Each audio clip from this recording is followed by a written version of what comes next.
L'océan vivant s'affiche dans toute sa beauté sur les grilles du jardin du Luxembourg. Mais que fait-on pour qu'il le reste? L'océan est le bien commun de l'humanité. Il produit notre oxygène, régule le climat et abrite une biodiversité exceptionnelle. C'est un allié majeur dans la lutte contre le changement climatique, en captant 25 à 30% du dioxyde de carbone chaque année.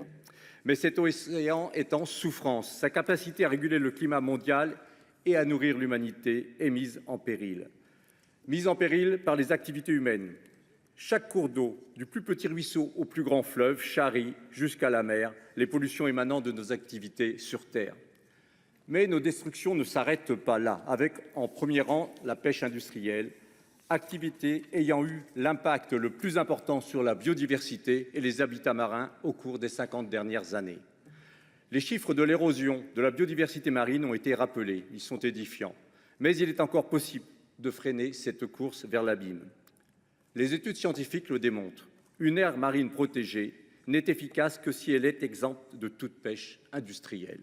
À ce jour, 33% des eaux françaises sont couvertes par au moins une AMP, mais la plupart d'entre elles autorisent toutes les pratiques de pêche, des plus respectueuses aux plus destructrices. Et cela a été souligné. Il faut changer de cap.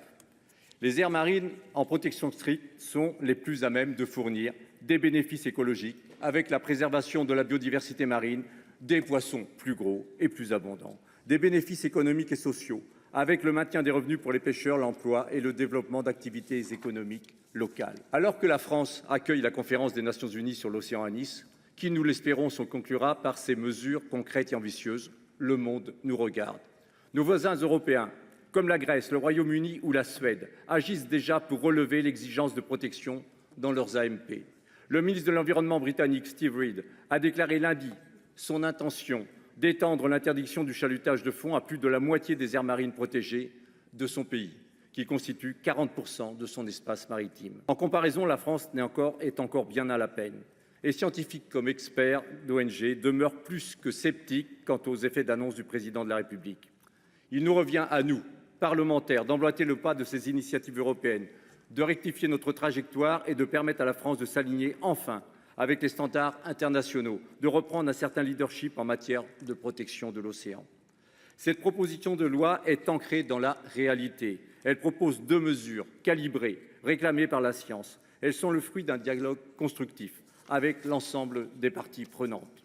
En premier, en instaurant un objectif de couverture de 10% de chaque façade maritime sous protection stricte, pour être enfin aligné avec les préconisations de l'UICN, l'Union internationale pour la conservation de la nature. Le deuxième, en interdisant les méga-chalutiers de plus de 25 mètres dans la bande côtière, ce qui apparaît comme une évidence et dont les conséquences sur les écosystèmes marins et nos ressources halieutiques sont catastrophiques.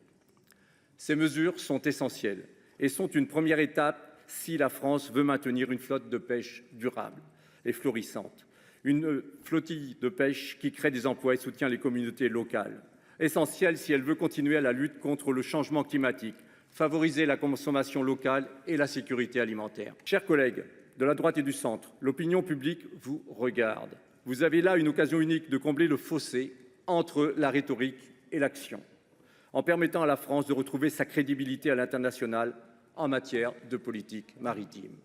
Vous êtes face à vos responsabilités. Le temps est venu de mettre à distance les lobbies industriels et de faire alliance avec les citoyens, avec la science, avec les pêcheurs artisans et l'océan. Saisissez cette opportunité et votez en faveur de ce texte, qui est une réponse sur le plan écologique, bien sûr, mais également sur le plan socio-économique, pour l'avenir des artisans pêcheurs, qui constituent l'immense majorité, il faut le rappeler, des acteurs de la filière.